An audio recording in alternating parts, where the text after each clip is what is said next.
हैसियत से मौजूद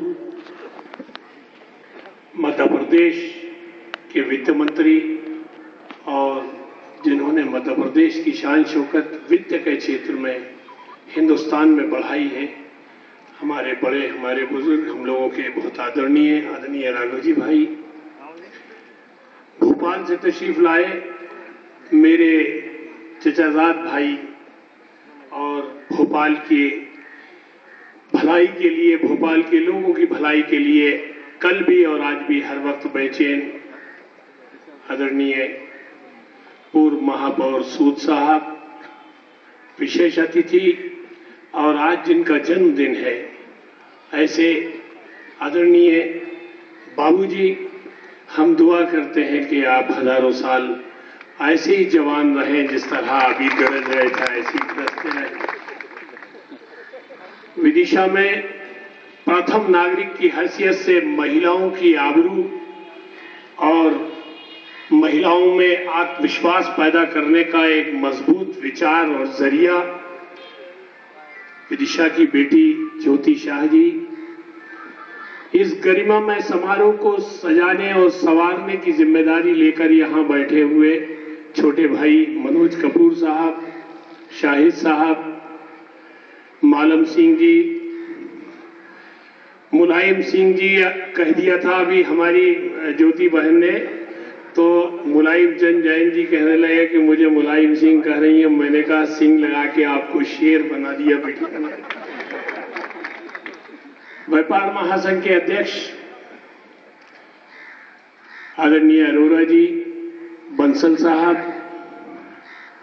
सामने बैठे हुए बहुत सारे मोहतरम दोस्त, नेता, बहनें, बेटियां और किसान भाइयों, इस तरफ बैठे हुए विदिशा की आह को भी दिल्ली की सड़कों और दीवारों तक पहुंचाने वाली विदिशा की शानदार प्रेस के भाई जी भरत भाई, और आज जिनके कारण ये खूबसूरत महफिल यहाँ सजाई गई, वो संचालक मंडल के लोग, हमारी छोटी बहन मिथिलेश और उसके साथ वो शानदार संचालक मंडल हिम्मत सिंह यादव साहब, कीरत दरबार साहब, प्रेम सिंह दांगी साहब, हृदय मोहन मीना साहब, नीरज कुशवाहा साहब, श्रीमती कुमारी दांगी साहब, रूपमती दांगी साहब, भगवान सिंह रघुवंशी साहब, राहुल भार्गव साहब और आप सब दोस्तों, ये विदिशा की जो कृषि मंडी है, इसको सब कृषि मंडी कहते हैं और मुझ जैसा कम समझ आदमी इसे पसीने वालों का मंदिर प्रांगण कहता है। और इसलिए कहता हूं कि यहां वो मासूम किसान हिंदुस्तान का आता है जो अन्नदाता है, जो हिंदुस्तान की आबरू की, इज्जत की अलामत है, और वो किसान होता है जब सब जाड़ों में इटालियन कंबल ओढ़े होते हैं, तब वो खेत की मेंट पे खड़ा होता, कपकपाता हुआ, आग पे हाथ ताप कर अपनी फसल को पानी देता है।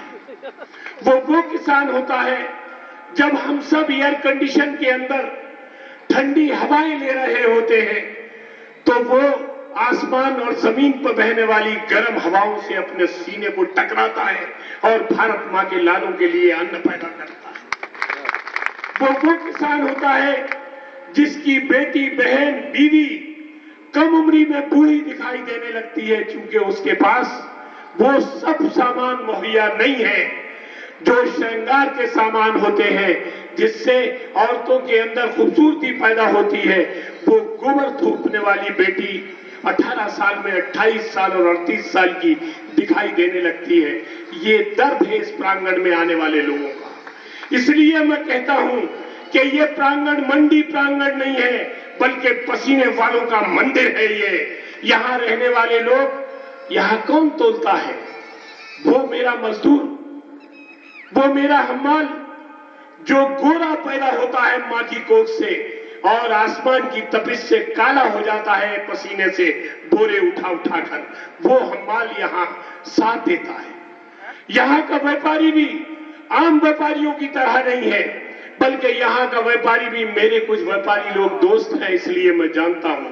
मेरे खानदान के बहुत सारे लोग अजय साहू जैसे यहाँ खरीदने का काम करते हैं। घर से निकल के आते हैं तब गोरे होते हैं, जब घर वापस पहुंचते हैं तो उनके जिस पर उनके चेहरे पर पसीने बह रहे होते हैं उनका गोरा रंग काला हो जाता है, उनकी बुरी हालत होती है, उनके हाथ सूखे हुए होते हैं। इसलिए ये प्रांगण पसीने वालों का मंदिर है। और छोटेलाल जी, आदरणीय भाई जी ने और आदरणीय हमारे पूर्व अध्यक्ष जी ने, सूद साहब ने आपसे बहुत सही बात की। ये सफेद चादर जो आपको दी है इस जनता जनार्दन ने, ये सफेद चादर जो आपको इन पसीने वालों ने दी है, और ये कहा है कि बेटी मिथिलेश तू इस मंदिर को, इस प्रांगण को सजा दे, संवार दे, न्याय दे। आप इसको और उजला करना, कहीं दाग मत लगा देना, वरना हम लोगों के चेहरे पे दाग लग जाएगा। लेकिन इस सब के लिए आपका साथ चाहिए। अभी सूरत बदलने की बात कही, भाई जी ने कहा कि ये शेर मेरे लिए क्यों पढ़ा। भाई जी हमारे आदरणीय नेता हैं, किसी दल में हो, ये विदिशा की खूबी है। आजादी से पहले एक नारा था आजादी, जिसपे हम सब एक थे, और आजादी के बाद दूसरा नारा है विकास, जिसपे हम सब एक हैं। ये विदिशा का ये मंच इस बात का गवाह है। लेकिन सूरत बदलने की भाई जी पूरी गुंजाइश बाकी है। आपका ये सेवक, आपका ये छोटा भाई जी जब संसद में पहली बार बोला था, मैं अल्हम्दुलिल्लाह उन सांसदों में से हूं जिसने एक दिन शपथ ली और दूसरे दिन अपनी मैडेन स्पीच की। लेकिन मैंने कहा कि खुद सरकार कहती है कि हिंदुस्तान में ऐसे 43 करोड़ लोग हैं जिनकी रोज की आमदनी सिर्फ 22 रुपए है, सिर्फ 22 रुपए, और उस पर अपना जीवन यापन करते हैं। मैंने भारत की संसद में कहा था, मैं उन परिवारों को जानता हूं जिनका कुत्ता एक दिन में 22 रुपए से ज्यादा का खाना खाता है। अगर 63-65 साल की आजादी के बाद हिंदुस्तान के गरीब मजदूर किसान की हालत एक कुत्ते से बदतर है, तो है हुकूमत चलाने वालों, तुम सोचो कि तुम्हारे सामने अभी कितनी कठिन राह है जिन्हें बदलना है। इसलिए मैं सोचता हूं कि अभी बहुत काम बाकी है, बहुत काम हुआ है, ये सही है, बहुत काम हुआ है। ये मंडी बार बार बदलना, मंडी का स्थान बार बार बदलना, और मैं सोचता हूं कि ये मंडी भी अब मुट्ठी भर हो गई है, अब मंडी बाहर जानी चाहिए। आदरणीय भाई जी कोशिश करके मंडी को बाहर पहुंचाएंगे, और एक और विराट मैदान आपको मिलेगा जिसके अंदर आप आराम से अपनी सुविधाओं के तहत अपना सामान बेच और खरीद सकेंगे। लेकिन दोस्तों, ये जो 2.5 विधानसभा के करीब का क्षेत्र है जो बहन मिथिलेश को मिला है चलाने के लिए, मैं इसको भी कहना चाहता हूं, भाई जी ने ठीक कहा था कि तुम अपने घर के मर्दों से आजाद होकर खुद प्रशासक बनना होगा, तुम्हें खुद झांसी की रानी बनना होगा, तुम्हें खुद रजिया सुल्तान बनना होगा, तुम्हें खुद इस परिवर्तन की आंधी बनना होगा जो परिवर्तन यहां मांगा जा रहा है। मंडी में बहुत काम बाकी है, बहुत काम बाकी है। यहां जो लोग आते हैं वो शाम को जब घर जाते हैं तो उन्हें साइनस की बीमारी हो जाती है धूल की वजह से। यहां जो लोग आते हैं वो दिनों तक भूखे रहते हैं। यहां मंडी प्रांगण छोटा पड़ता है, बड़ा चाहिए।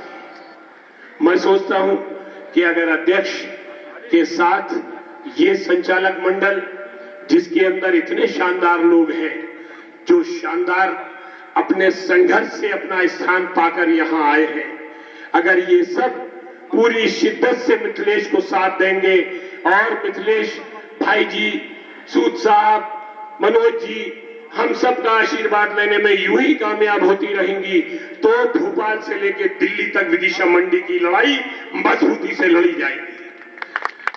बात थी ओवर ब्रिज और अंडर ब्रिज की। मैं क्या बताऊं, मैं सीधा साधा आदमी हूं। कभी ना कभी मैं भाई जी का स्टूडेंट रहा हूं राजनीति में। मैंने धीरे से बताया कि भाई जी अंडर ब्रिज सोटिया और ये हमारा खीरी फाटक, हमारे कीरत दरबार एक दिन बड़े गरज गरज के हमें एक समारोह में ले गए और हमसे कहा कि अगर तुम संसद बने हो तो संसद में पहली मांग यही होना चाहिए। मैंने भारत के रेल मंत्री से कहा, रेल मंत्री ने मेरी मांग मान भी ली, लेकिन विदिशा में कुछ बड़ी राजनीति करने वाले लोग हैं जैसे राघव जी भाई, कुछ छोटी राजनीति करने वाले लोग हैं जैसे कुछ और नाम नहीं लेना चाहता, उन्होंने क्रेडिट के लिए अपना बयान जारी कर दिया और वो अंडर ब्रिज का मामला थोड़ा लटक गया। अब बात आई है ओवर ब्रिज की। मैं सिर्फ ये कह सकता हूं कि भाई जी, अगर आप हिंदुस्तान की राज्यसभा में होते, आप जितनी मजबूती से विदिशा की लड़ाई लड़ते, मैं उतनी ही मजबूती से आपकी आवाज बनकर, विदिशा की जनता की आवाज बनकर, विदिशा के किसानों की आवाज बनकर हिंदुस्तान की राज्यसभा की दीवारें हिला दूंगा और ये कोशिश करूंगा कि आपको ओवर ब्रिज मिल जाए और आपकी परेशानियां दूर हो जाएं। आपने मुझ जैसे कम समझ इंसान को यहां बुलाया, मुझ जैसे छोटे से आदमी को इतना सम्मान दिया, मैं इसके लिए बहुत शुक्रिया अदा करता हूं। और विदिशा वालों, तुमसे कहना चाहता हूं कि तुम में से जो दिल्ली आए, 16 फिरोज शाह रोड ऐसे लिख लेना जैसे तुम्हारे अपने गांव का और घर का पता हो। वहां मैं मिलूंगा, मेरा भाई मिलेगा, वरना जो मिलेगा वो तुम्हारा होगा। दिल्ली में भी तुम्हारा एक घर है जब तक मैं हूं। आपने मुझे यहां बुलाया, बहुत शुक्रिया। आप सब जिंदाबाद, हिंदुस्तान जिंदाबाद।